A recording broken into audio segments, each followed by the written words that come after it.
Hello, it's Ren Presents time. I'm your host, Ren, and today we continue with the House of Bloodstein, Perlamum, Chapter 12, Roasts and Boasts. And the highlight of any good book is setup and payoff. If you set something up, you had better give the reader or the viewer, however the case may be, a satisfying payoff to what you've been setting up.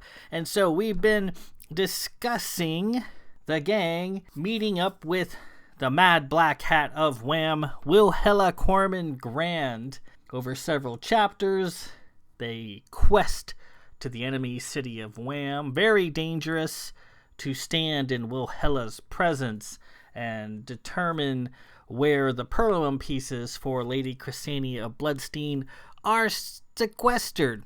And here we go. This chapter will pay that off over the course of 24 pages. You get a 24-page chapter. That's going to bring the runtime of this particular video up to around the hour mark. That's just the way it is. I can't read any faster than that. But it should go by fast because, whoa, I mean, yeah, when it comes to paying off, I pay my debts. I don't hold back. I give it all. By the time this chapter is done, if I've done my job right, you should be physically exhausted. You'll be reaching for a Powerade or something to bring some energy back into you. This should just take it out of all of you. Let's proceed. I'm raring to go. The House of Bloodstein, Chapter 12, Roasts and Boasts, as our good friends enter the horrid downtown high-rise, very fashionable temple of Wilhella Cormand-Grande, Mad Black Hat of Waam. Let's proceed.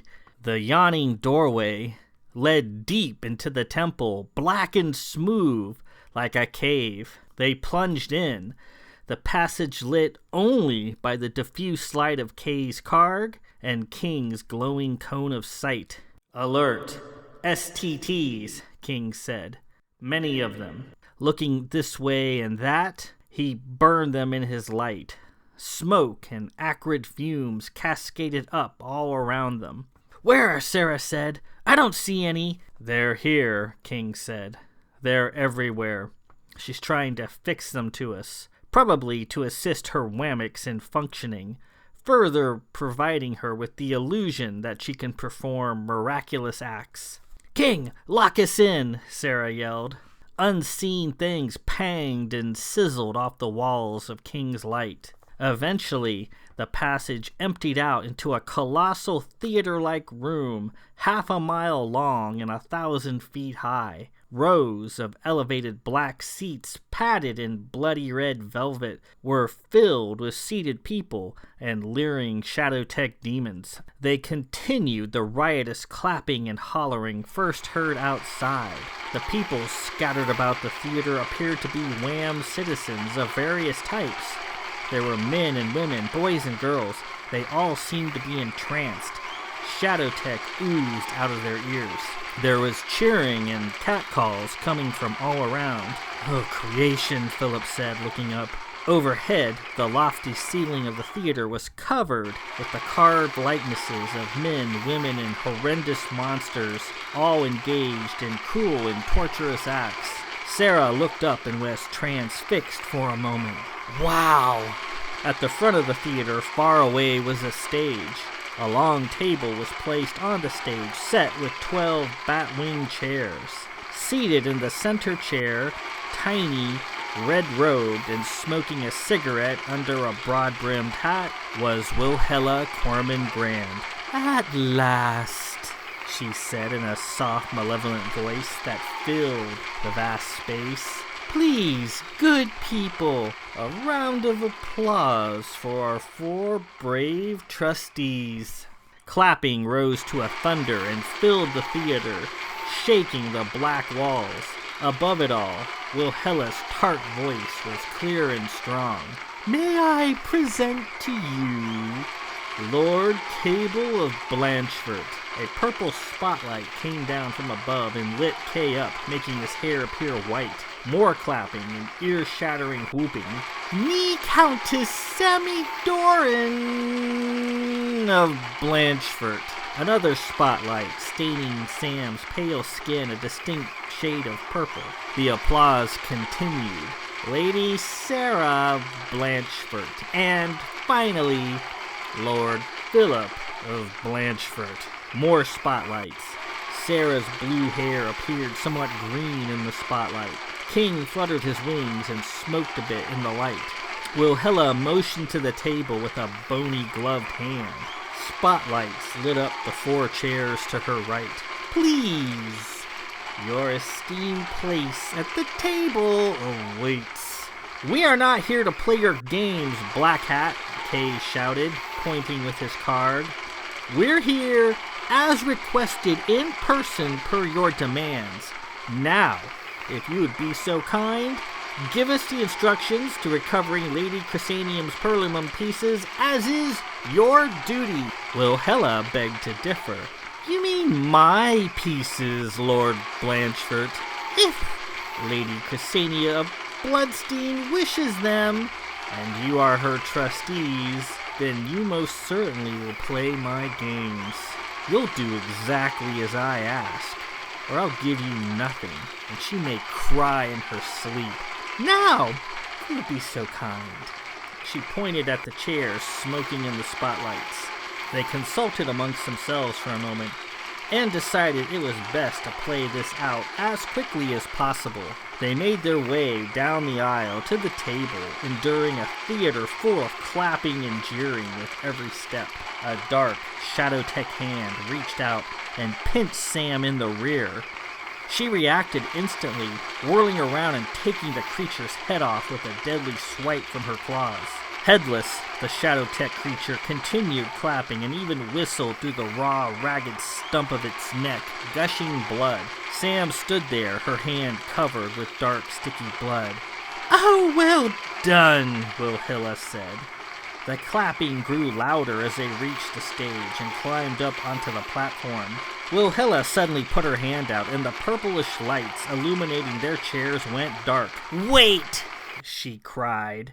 "Wait. Surely you understand that this event is by invitation only. I do have an image to maintain. Have you your invitation, Lord Blanchford?" "What foolishness is this? You invited us here." She pulled from her cigarette and exhaled a curling, bluish cloud of smoke. "I did indeed. However, that does not absolve you're needing your invitation. It's a requirement I have. May I see it, please?" She ground her teeth with a chalkboard-like grate. "I would hate to consider what will have to happen right now should you not have it." The crowd in the seats tensed up as if they were about to charge the stage and attack en masse. An eager hush fell. "Yes," Sarah said at last, her voice small. "I've got it right here." She reached into her duster and pulled out a thick, rolled-up cloth. She carefully unrolled it and held it up for Wilhella to see. The red, smoking parchment lay on the cloth, sending graceful curls of smoke toward the distant ceiling. Wilhella took another pull from her cigarette. She appeared somewhat disappointed, as if she had been expecting them to not have it, and so give her an excuse to create chaos. "Drat. Yes, well done. All seems to be in order." She snapped her fingers, and the parchment burst into flames. Sarah dropped the flaming mass. The audience clapped. The purple lights came back on, lighting up their seats. They stepped onto the stage and seated themselves, leaving as much space as possible between them and Wilhella as they could. A host of Gogan specters in their hooded black robes ran onto the stage, bearing trays of steaming food. Soon the tabletop was crowded with trays of meats, cloches, bowls of odd fruits, dishes of frozen delights, and baskets of steaming bread. "Kay," Sam whispered, holding her nose. This food is made of blood. A somber voice came down from above. Do not eat that food. The voice came from King, who was fluttering over their head, protecting them with his light. No need to tell me twice, Sarah mumbled, normally fearless when it came to trying new things. I wasn't planning on it. Our feast has arrived, Wilhella said. I'm simply starving. Oh, look, here comes the main course now. I'm certain you'll like it. Gogan specters came onto the stage, laboring with a blackened, tied-up mass hanging from a metal spit. As they approached, they smelled the roasted spices and the seared meat. Kay felt the heat from the mass as it passed by. Sam reacted and put her hand to her mouth. Sam? Kay, she cried in ennui. That's number 6. The Gogans placed the spit on a pair of Y-shaped holders mounted to the floor behind the table, and a low flame came up beneath it. The attendant slowly turned the carcass. Ah, Wilhella said. Roast traitorous ex-friend, cooked slowly and to perfection. Nothing tastes better in the mouth, wouldn't you say? Kay stood. That is not number 6. That is Shadow Tech. The attendants carved off a generous slice, put it on a plate, and placed it in front of Kay. If so you think, she said. Go ahead, Lord Cable. Try it. I dare you. He raised his card to dispel it, and Wilhella stood. Don't. If you do, I'll not utter a word, and your charge shall be a failure. Kay lost his temper. I have had enough. I no longer believe you intend to tell us where the pieces are in any case. Therefore, we shall take our leave and be done with you. Wilhella glared at him.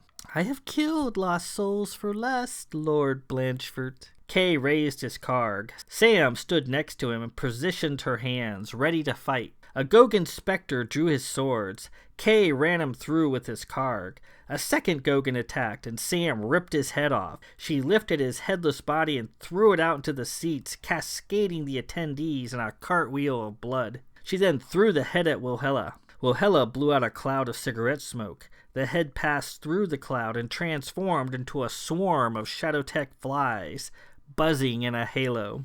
Wilhella put her hand to her breast and laughed. Oh, you and your group are more fun than a person should be allowed to have. I shall divulge the information. Sit, Lord Blanchford, please, sit. Dubiously, Kay and Sam seated themselves, though Kay didn't saddle his blooded carg. The black hat cleared her voice and spoke. If you must know, there is an additional party who is interested in these proceedings as well, and they also must hear what is to be told. That's only fair, yes? Attend! A purple spotlight came on, lighting up the winged chair directly to Wilhella's left. The halo of flies buzzed over the chair and twisted about into a blob of Shadowtech. The blob condensed down and shaped itself into the compact, shapely form of a long-haired, leggy woman. A cheer erupted. May I introduce my good friend, Rothaba of George, who unfortunately could not be here in person today due to her health. Therefore, this live Shadowtech simulacrum will do in her stead. The Shadowtech woman bent her neck and looked at them in an ethereal manner. A lacy crown sat on her head. These are mere children. They do not seem like adventurers to me, Wilhella, she said in a haunting voice. I'd agree, although they have more skill than they choose to display. They play the fool rather well, Wilhella said.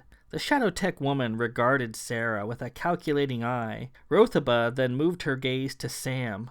So, this is the Manama. I thought she'd be prettier. Are you referring to me, ma'am? Sam asked. Rothaba didn't answer. She turned to Kay and spoke. What stake have you in this matter, Lord Blanchford? We are the appointed trustees of Lady Chrysania of Bloodstein.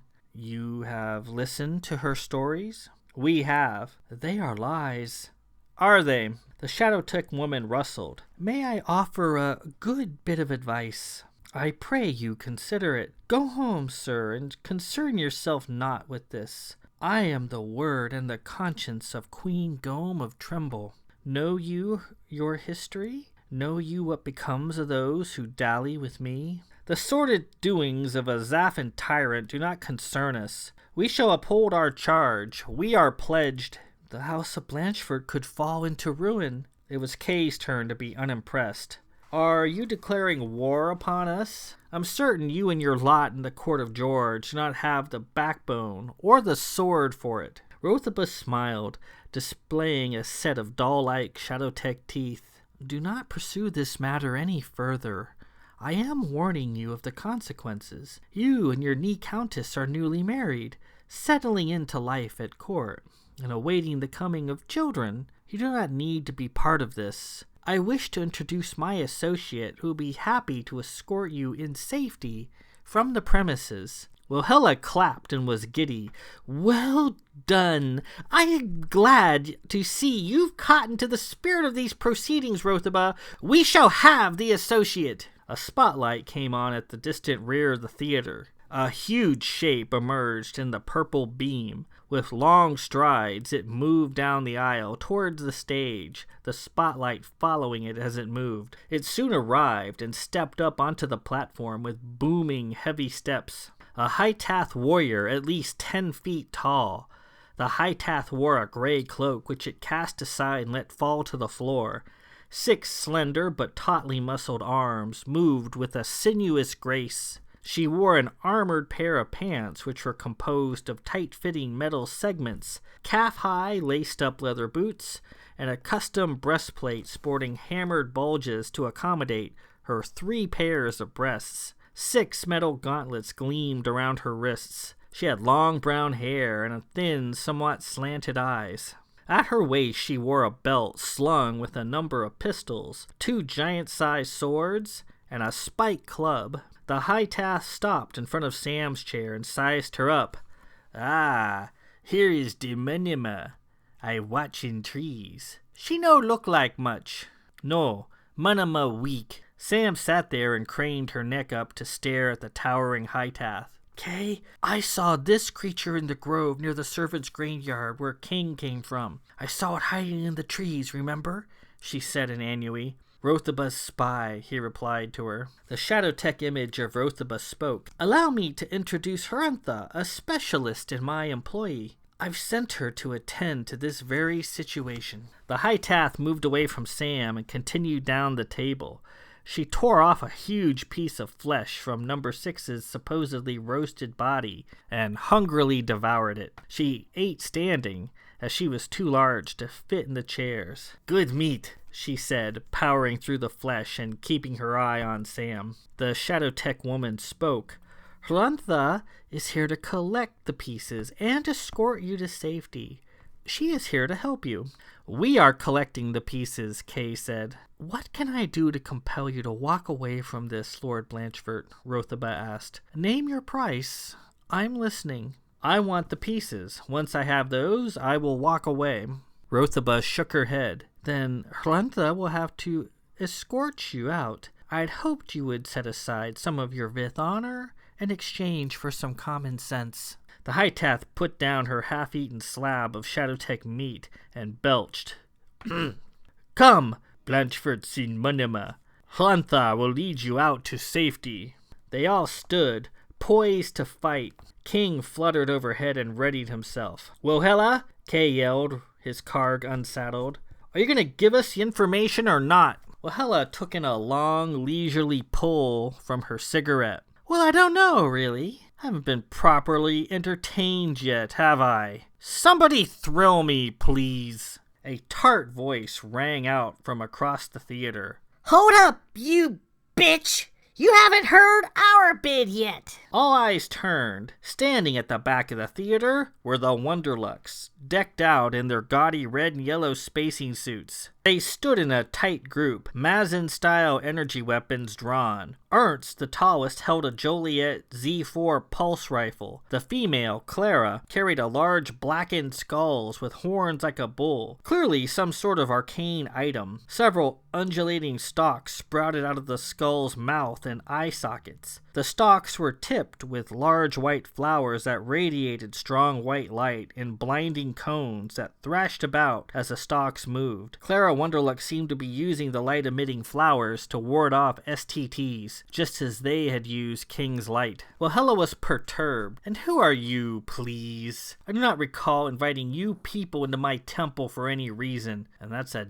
deadly mistake. A callow voice answered. Is it, Wilhella? You same old strumpet, I see. It is I, Scrib Tiffin, poor Tator of Shuck. I've been hired by these ridiculous leaguers to collect the pieces, and that's what I intend to do. They have my services for 100 deaths. There was a huge applause as a tall man wearing a red, somewhat blocky Conwell-style suit stepped out from the Wonderlooks and stood proud. He had broad, straight shoulders, as if he had a broomstick under his coat. He wore a black hooded cloak draped over his shoulders with a smiling silver theatrical mask covering his face.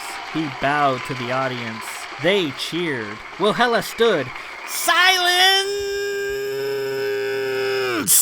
she commanded. The theater instantly fell into a pin-drop hush. "What the fuck are you doing here?" Wilhella demanded, pointing. Shook haughtily turned to her. I already told you what I'm doing here. These leaguers have bought 100 deaths. It appears neither your hearing nor your memory has improved much since I fled your sinister bedside. "Then let us put a few of those deaths to good use." She roared in anger and lashed out with a Shadowtech lasso, wrapping him around the waist. "Please," he said. You're still such a..." She wrenched the lasso close, biting through cloth and flesh. Shook screamed in agony, throwing his hands up. The Wonderlooks backed away from him in shock, the roving lights from the skull casting him in a tormented pall. "Keep screaming," Wilhella roared as she tightened the lasso further. A moment later, Shook was split in two, streaming blood as tatters of cloth and flesh splattered upon those sitting in the seats. Kay and the rest stood there in shocked silence. The Hytath didn't seem fazed one way or the other. She picked up a lump of meat and took a bite, munching away. Wilhella tittered in her seat. "Yes, Shook was my first husband, and somehow he survived the protracted divorce proceedings." A calm, somewhat amplified voice came from the rear of the theater. Still a fucking bitch, aren't you, Wilhella? There was Shook, whole and unharmed, stepping out from amongst the Wonderlucks a second time. He came forward and stood over his bloody remains. Must you be such a stupid slut? "Slut? How would you know such a thing, you sexless prude? Who left me wanting night after night? It was that guy right there." You snore, Wilhella, and your hideous, oft-visited vagina smells. Somebody in the audience started laughing. Wilhella looked to the crowd, pointed, and the laughing person exploded in a nasty, gut-churning pop. It got rather quiet in the theater once again. Frontho went for seconds from number 6's supposed carcass. "So," Wilhella said, "what do you want, Shook?" I want the information to collect the pieces. My clients, the Wonderlooks, have been promised a vast fortune in land and wondrous technology in exchange for them. And as their hired gun for 99 more deaths, I intend to collect. Wilhella sighed. "So you are here to fetch the pieces? You can never fetch me a proper orgasm, and that's for certain." Shook fired back. The things I had to conjure up from the depths of my imagination to prepare myself for an intimate encounter with you, Wilhella. How I functioned, I'll never know. Something blasted into Shook. A Shadowtech fist burrowed through his chest and emerged out his back, followed by a Shadowtech arm and then a Shadowtech elbow, spraying the Wonderlux in blood. Clara squealed in disgust as she held the skull. Shook screamed a second time, shuddered, and then fell over. His smiling silver thespian's mask clattered away, revealing a dainty, handsome, now dead face. Wilhella pulled her bloody Shadowtech arm back and regarded her work. "My, but didn't that feel good? I so love killing him. Gotten how much I love it. No man can die like he can." Yes, kill me all you want. You usually tire after 4 or 5 killings, and these leaguers have 98 still to go. You're just as boring and uncreative now as you were when I hung your rotten works from the city gates by a golden lasso. Emerging from the dark was Shook yet again, unharmed and whole in his suit, mask, and cloak. He strode down the aisle and impassively regarded the mess of his dead bodies lying on the floor in an expanding pool of blood and gore. The Wonderlux followed him down, each tensed and ready to open fire with their Mazins and Joliet. Seeing Shook casually overcome 2 killings seemed to give the Wonderlux heart. "Take your monima whore and dance on out of here, Blanchard. This is for real adventurers," Ernst said. "Can I have a quick taste of her first?" one of the other ones said. Kay gritted his teeth and filed their remarks away for later. Rothibus spoke up. "Listen to me, one and all. You have been lied to. A Perlamum tournament is not what this is about. There is no tournament. Your very souls are at risk, and I am trying to help you. Wilhella, do not give the information to either of these groups. As Games Master, give it to my associate Hruntha, and that will be the end of it." Wilhella waved her hand, and a small reed disc appeared. "Oh, Rothiba, you're so boring. This is what I live for, darling. Blood and gore, life and death. So then, here in my hand are the complete instructions for locating my Perlamum pieces." She held the disc up for all to see. "Here they are, right here." She set it down on the table before her. Hruntha wiped her dripping lips. "Vamen," she yelled to Wilhella. "Give Hruntha disc." She drew one of her colossal swords. Shook and the Wonderlux made their way to the stage. Fire hoses of white light from Clara's skull sprayed about like a carnival. They set up a defensive perimeter about 50 feet from Kay and his group. "Best way to be rid of me, Wilhella, is to hand over the disc and I'll leave," Shook said. The other Wonderlux remained quiet and stood behind him, ready for battle. Rothiba became agitated. "Wilhella, as a friend, will you please give the data disc to Hruntha?" Wilhella laughed. "Who says we're friends, Rothiba? And what fun would that be?" She tented her fingers and looked about with eager anticipation. "So, before me is the disc with the complete set of instructions for the pieces.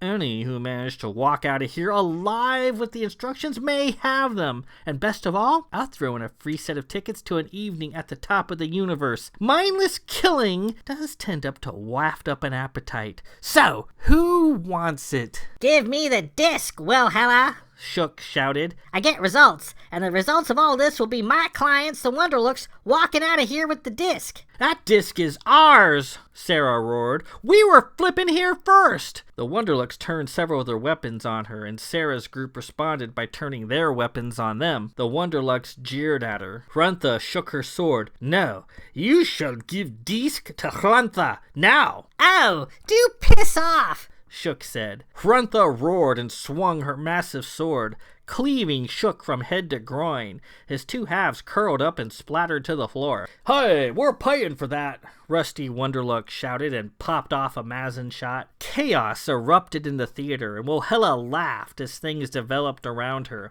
Sarah formed her sap into a sword. Philip did the same. The audience surged forward towards the stage. The possessed Waamites ran. Some flew and others leapt over the seats. Sam flipped the heavy table over, using it as a defensive barrier. From behind their impromptu wall, shots from Sarah and Philip's Potavas and slashes from Kay's Karg brought down one creature from the seats after the next. A similar fusillade came a short distance away from the Wonderlux with their Mazins and thudding Joliet rifle. One possessed man reached over the table and tried to carry Sam off as some sort of trophy and got throttled roughly, sliced open, then thrown halfway across the theater. Sam rolled away just in time from a cleaving cut from Hruntha. Whack! Kay lifted his Karg over the table and loosed a Silvertech blast, vaporizing an unrushing horde from their seats. The possessed Waamites were blasted down to the skeleton and swept away. Nearby, the Wonderlux fought as a unit, blasting away with their Mazin energy guns. The big Joliet rifle, carried by Ernst, blew huge holes in the seating area with a booming report. Boom! Ch-ch! Boom! Ch-ch! Hovering overhead, King was careful to keep the 4 of them bathed in his silvery cone of light, protecting them from Shadowtech, which was everywhere. Black Shadowtech beasts, much larger than he, attacked him with an assortment of black wings, claws, and fangs. He zeroed a Shadowtech beast charging towards Sarah and dove down in a blur, changing shape into a fierce bullet-like form that smashed into the creature, passing through and out the other side. The Shadow Tech withered, turning into a dissipating column of smoke. King moved on to another Shadow Tech creature, dispatching it in the same fashion. Soon, he was deep in a swirling melee and out of sight. Shadow Tech beasts hurled themselves into the Wonderlux. They shouted and cursed. Clara cast spells that sparked and flashed. She pulled an arcane medley of items from her bag. The High-Taff slashed and shot her way to Sam, loudly eager to come to grips with her. "Manama!" she roared as she rended a Waamite to small bits. "Manama, come face me!" The High-Taff tried shooting Sam with her pistols, a worn set of automatic lags, but Sam evaded the shots. Hrunthra lifted her huge sword and brought it down in a whistling blur. Sam darted aside. Hrunthra cleaved the table in two with the force of the blow. As she attempted to free her sword, Sam scrabbled up the length of her arm like a pale spider and got on her shoulders. Before Hrunthra could act, Sam hacked through her neck, through flesh and tissue, through bone and sinew, and had her head off clean. Hrunthra's weapon clattered from her hand, and her body came crashing down to the stage floor, along with her bloody head. Sam rode the body down and leapt back to Kay's side, protecting his rear. She picked up Hrunthra's head and threw it into the mass of Wonderlux, spraying them with hair and gore. "You'll pay for that dearly, Manama!" one of them yelled. The Shadow Tech simulacrum of Rothaba of George reacted, seeing Hrunthra fall. "Hrunthra!" she cried. She came forward and wept over the giant headless body. A wall of possessed bodies swarmed in, hoping to overrun their position. Phil formed his sap into a shield and fended them off, with Sarah firing over the top of it. King emerged from a cloud of Shadow Tech around him, moving in a blur, dropping Shadow Tech monsters with great effectiveness, swooping, fighting, perforating, killing, before moving on to the next victim. He was careful to stay near the group. Kay built up a charge of Silver Tech and sent out another torrent, clearing a vast number of Shadow Tech creatures to his right. The theater stank of burnt Shadow Tech, and it rained cinders. Sam, standing behind him, swung away, her claws drenched in Shadow Tech blood. Wilhella sat calmly in her seat and watched the chaos unfold with relish, her eyes darting back and forth. Sam sprang to her location and seized her by the tiny shoulders, wrenching her from her seat. Wilhella cackled hideously and began smoking in Sam's grasp. Sam pulled her apart by the seams, ripping her arms out of their sockets. "She's just a doll!" Sam cried. "Look!" Wilhella fell apart in Sam's hands, revealing a cloth dummy stuffed with ash and smoking rags. "Sam!" Sarah cried, firing her Poltava. "Sam, look out!" Sam was roughly seized by the standing, headless body of Hrunthra. She grappled with the High-Taff's 6 arms, struggling in a near standstill, matching strength for strength. Hrunthra's body attempted to latch on and control Sam, but it was a stalemate. Even though Hrunthra's body had many more arms to fight with, Sam slashed with her claws, but Hrunthra's rubbery flesh resisted cutting, much more so than her neck had. As they struggled, a new sticky-looking head with a completely different set of features emerged from Hrunthra's neck, her eyes glittering. She drew her club with a free arm and lined Sam up to smash her flat. Kay wafted in and spirited Sam away just as the death-dealing club came down into empty space. "Manama, you're a coward!" she called out, her voice and accent now completely different. Philip fired his Poltava at the towering High-Taff, doing no apparent damage. She returned fire with her 3 lagged pistols, forcing Philip to take cover behind the table. Rothaba appeared before Philip. "Now, this won't hurt a bit," she said, taking him by the right forearm. Her touch was shocking. Philip thrashed in agony and fell. "Hey!" Sarah cried, turning her Poltava and pumping Rothaba full of lead. She smiled and faded away. "Philip, you okay?" He shook his head. "I think so. She put quite a jolt on me." "Well then cover me! I'm going for the disc!" Sarah cried, leaping over the table. She hid behind her sap shield. Sarah fought her way to Wilhella's seat to get the disc. Clara Wonderluck did the same, having rid herself of the skull she had been previously carrying. She held a Mazin zip gun and fired at Sarah. Sarah allowed her sap to take the shots and fired back with her Poltava. She and Clara arrived at the same time. Clara put a long Mazin burst into Sarah's sap and it gave way, the cloth shredding. Sarah was wide open open, and Clara lined her up for a killing shot. Philip tried to assist, but he was held in place by the hordes attempting to overrun the stage. Crash! A silver streak came through and destroyed Clara's weapon. It sputtered and popped in her hand. Gas vented and she dropped it. King had done it. Clara glared at him. He swooped up and resumed his swirling melee with the remaining Shadowtech beasts. Sarah aimed her Poltava for Clara's leg. "Blanchford, bitch!" Clara screeched. In an instant, she was on her, fighting in some sort of Remmath style, closing the distance before Sarah could shoot. A fair amount taller, she kicked Sarah in the knee, and then in one motion got her in the face with the same foot, knocking her back. She got in close, not letting Sarah bring her gift of strength to bear. "Okay, you want to fight, bitch? Let's fight. I'm a master of the Utetsi Obnov style of fighting," Clara said. She headbutted Sarah, punched her in the nose, and then continued on with a fast, sharp elbow to the guts, doubling her over. "Like it?" she asked. She slapped Sarah across the face. "I'm coming, Sarah! I'm coming!" Sam cried, trying to finish off a Shadowtech monster and jump to her aid. Hearing Sam coming to the rescue spurred Sarah on. She roared with battle lust and drove Clara back, ignoring the cloud of punches and kicks. She landed several thudding blows into her side and ribs. Clara grunted and took the blows and kept fighting. "Hey, get off my sister!" Rusty Wonderluck yelled, charging in from behind. Philip abandoned his position and intercepted him. They were instantly tangled in a 1-to-1 conflagration as Kay and Sam defended them from the onrushing crowd. Sarah returned the favor and gave Clara a punishing headbutt, sending her down senseless. With Clara defeated, Sarah went for the prize, Wilhella's disc. It wasn't there. With one eye on the fight around her, she felt around for it, slapping with her hand. She couldn't find it. "Where'd it go?" she roared. She saw Shook in his red suit and black cloak retreating from the area, disc in hand. The Wonderlucks cheered and tried to follow him. "Drop that disc, Shook!" Sarah yelled in pursuit. He either didn't hear her or chose to ignore her as he kept on going. The Wonderlucks turned their attention to Sarah, aiming their weapons. Kay and Sam plunged into their ranks and a heated brawl ensued. Sarah cocked her Protava and shot Shook through the back of the head. He went down in a dramatic gurgling spray. Sarah lunged and picked up the disc. "I got it!" she cried. "I got it! King, get your butt over here!" Sarah's success was short-lived. Clara spun her around and slugged her in the gut. "Gimme that!" she yelled,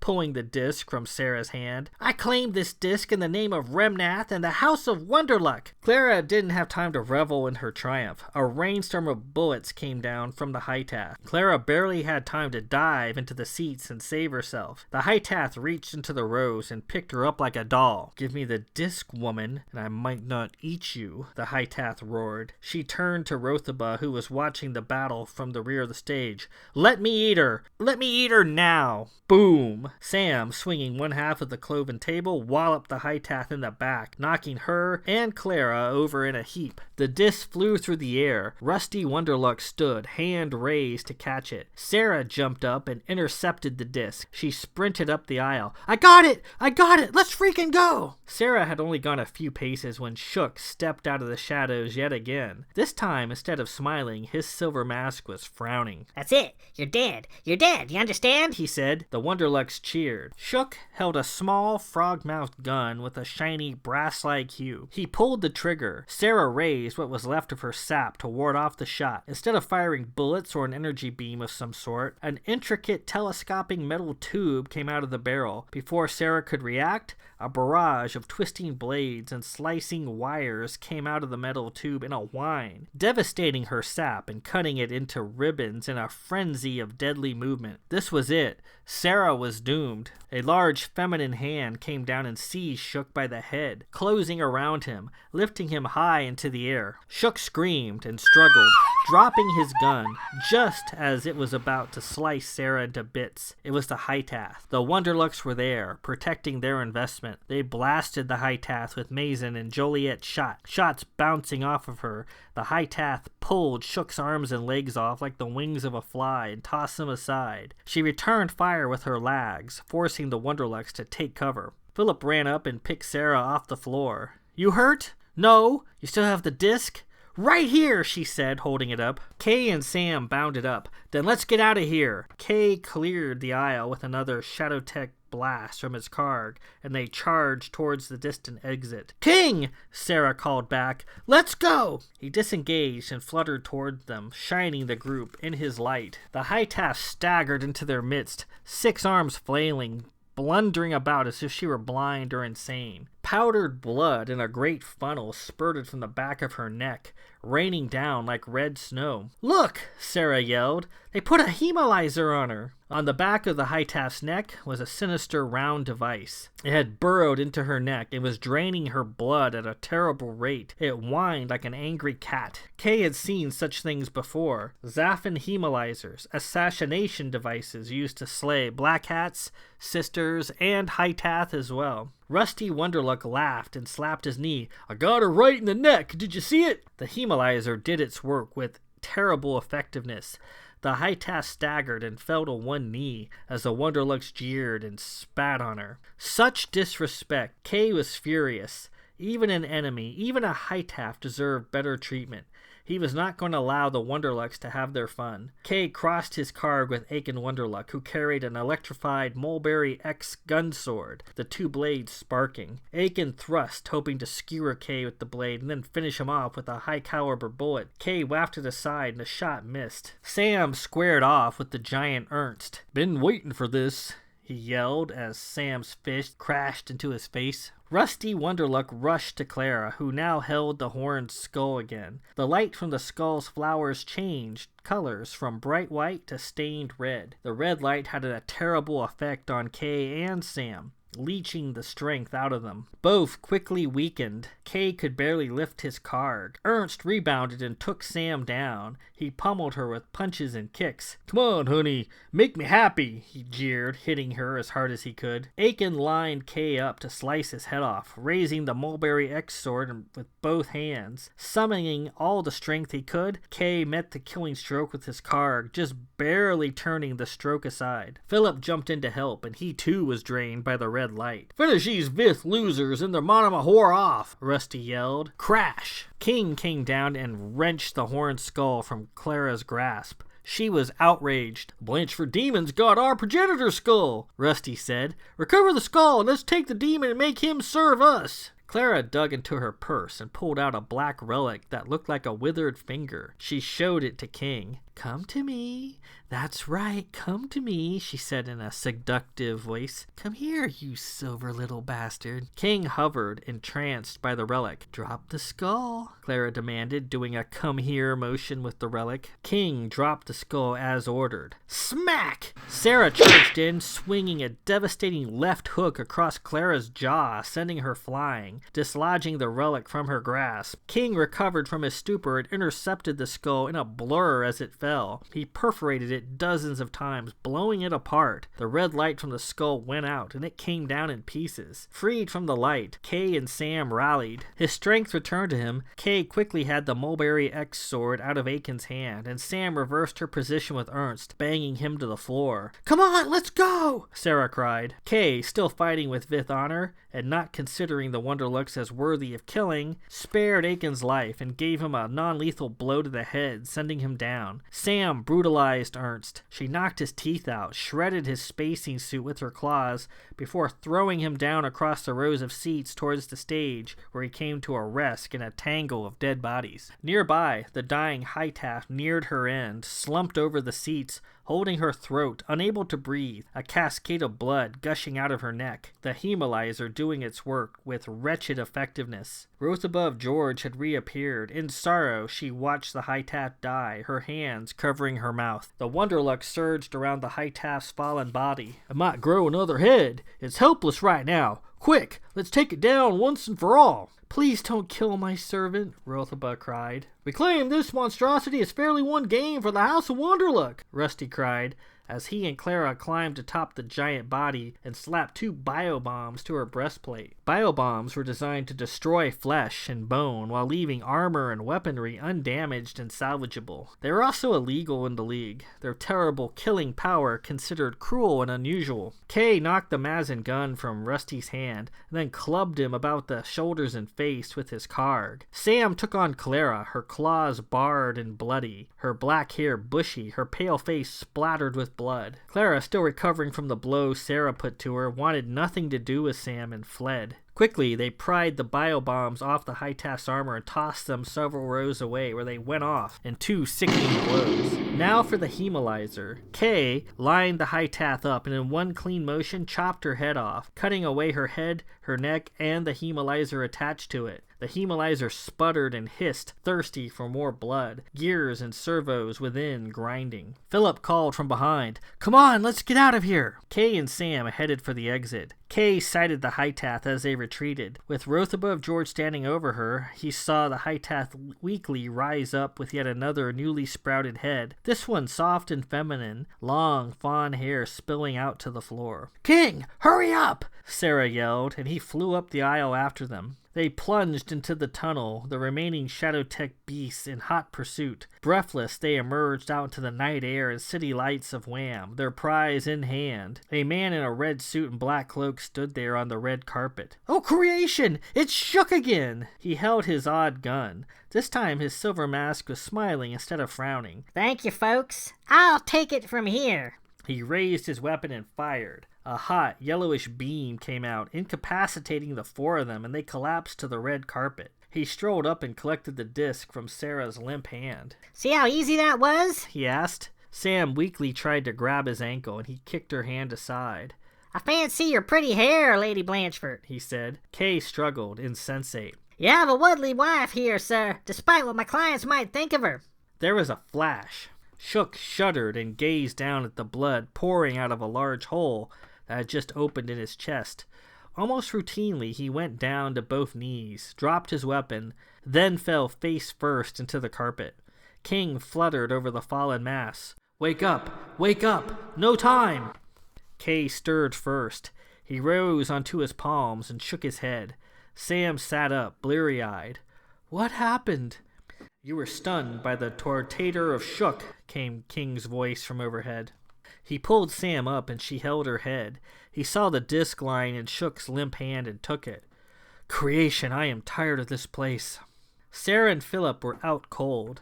Kay picked up the lighter Sarah and slung her over his shoulders, while Sam, still somewhat woozy, took Philip. "With luck, Thomasina will be down in a moment to collect us. Let's head towards the city in the meantime," Kay said. "The faster we get away from this temple, the better I'll feel." A voice came from the grove to their right. "Hey, I'm here. I've been waiting. Let's go," came Thomasina's voice. "Thomasina, is that you?" Kay said, groggy, looking around. "I don't see you." "Yes, it's me. I had to land in the grove for cover. Come on, hurry up." Kay and Sam absently headed in the direction of the grove. "Don't go in there," King cried.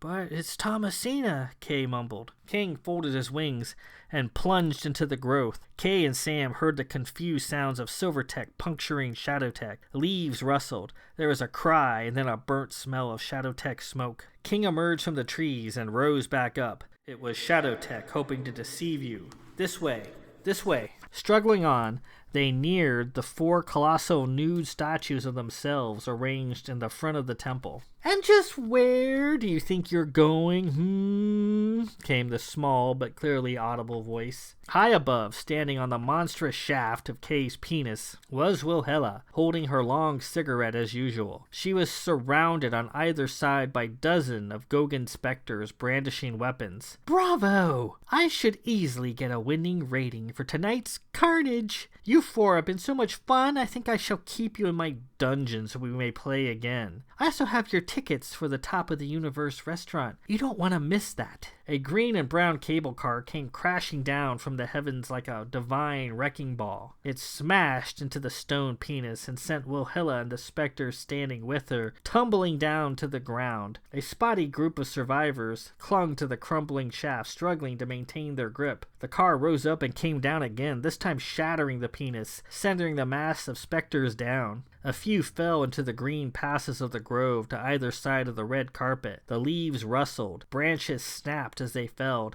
there was a screaming and then a tearing of cloth, followed by an ominous silence. Thomasina righted the cable car and came down to ground level. "Get in, will you?" she yelled, motioning for them to enter. Kay and Sam stumbled in, throwing Sarah and Philip to the floor. King fluttered in and settled on a seat. "Are you all right?" "Let's go." From the mouth of the temple, a withering cone of STTs buzzed out. King hopped out onto the hood of the cable car and met them with the radiant cones of his silver sight. The STTs melted in a collage of mist and smoke. With King still perched on the hood, Thomasina silently hauled the car back into the night air, pinning Kay and Sam to the floor with a surge of momentum. Weakly, Kay leaned his head over the side of the car, trying to catch his breath. Down below, he saw the form of a small female in red robes strolling out of the grove. She waved as they departed. "What a bloody mess," Thomasina said. "I saw what happened. Wilhella's outdone herself this time. Philip? Philip?" she yelled, looking back. "He's out. We got shot with Shook's gun." She was alarmed. "Was he smiling or frowning?" "Smiling." Thomasina looked relieved. "That's his weapon. When his mask is smiling, his gun fires a variety of non-lethal blasts. When his mask frowns, it's horribly lethal, and you wouldn't have survived. He calls it his shookalator. Did you at least get the information you needed?" Kay patted his coat. "Right here." "Sam, are you all right?" Still out of her head a little from the concussive blast from Shook's gun, she nodded weakly. Her hands were bloody from all the Waamites she'd killed, mixed with thick High-Tath blood and hair. She rubbed her fingers, trying to get the blood off. The cable cars surged into the air above the rooftops of the surrounding buildings and bore east. Thomasina checked her scanners and displays. "I don't think we're being followed, which is something at least. I'm gonna button up the car and we're heading back up to the Sparrow. We'll be safe there." "Won't Wilhella be angry you helped us?" Kay asked. "Let me worry about her." Kay helped Sam into her jump seat. He then maneuvered Sarah and Philip into their seats and strapped them in. "Will we need our tanks?" "No, I'll slow the ascent a bit. You won't need them." A crass voice issued out from the rear of the car. "You might be needing a batch of caskets instead and some lovely flowers for your funeral services." Shook was climbing aboard, hauling himself over the side. His black cloak fluttered in the wind. He pointed his gun at them. His silver thespian's mask was frowning. Kay was fed up. "Shook, whatever the Wonderlucks are paying you, I'll double it. Be off, will you?" He turned his gun to Kay. No, sir, this is personal now. I, like you, have been engaged to see this through to the end. I have a reputation to maintain. I cannot be put to the grave and always get what I'm looking for, one way or the other." King leapt off the hood and fluttered overhead, ready to drop on Shook and deal with him. Shook pulled back the hammer of his weapon. "Be advised, little silver bird, I pull this trigger and every single person in this vehicle dies! I'm not totally sure what will happen when I pull the trigger, for my gun always does what will be most effective in killing whomever it's pointed at. None are safe from its power. It was a gift from Wilhella on our wedding day, the only useful thing that rotten bitch ever gave me. Unfortunately, killing you might also destroy the disc in your coat pocket. Now, if you'll be so kind, the disc, please." Slowly, Kay reached into his coat pocket. "Easy," Shook warned, shaking his gun. "Nice and easy." King lit his silver sight and illuminated Shook as if he were standing in the beam of a powerful spotlight. He was momentarily blinded. Moving fast, Kay unsaddled his car. He expanded the shaft in length. The horn of the car hit Shook square in the chest like a piston. Shook was blasted out of the back of the car. He dropped his weapon and plummeted away towards the ground far below. Kay went to the rear of the car and looked over the side. Arms and legs splayed, he watched Shook fall. He heard a protracted little girl's scream as Shook fell, and then a grisly thump as he hit a building, followed by a more distant crunching thump as he continued on and hit the ground. Thomasina stared at her controls. "Damn Shook," she said. "He is a fop and a dandy for certain, but he gets the job done. He won't be giving up. You may be certain of that." She adjusted a setting on her panel, and the roof of the car extended, formed over them, and sealed tight. "Lord Blanchford, can you cloak us?" Kay concentrated for a moment, feeling the usual rush of anxiety fill his head and then subside. "We're cloaked." "Thank you. Get strapped in. We're heading up." Kay strapped himself into the seat next to Sam, and Thomasina raised the cable car into the heavens with a gut-wrenching speed, the lit-up urban landscape of Waam rapidly disappearing beneath them. And with that, we conclude Chapter 12, Roasts and Boasts. I have a sore throat. I have a head rush. That was a lot of emoting. I hope the payoff for this part of the book, that there are more payoffs in this book, trust me, was satisfying. I usually put a lot into my fight scenes. I do a lot of thinking about them. I don't write anything down. I don't outline anything. It just comes, it's all in my head.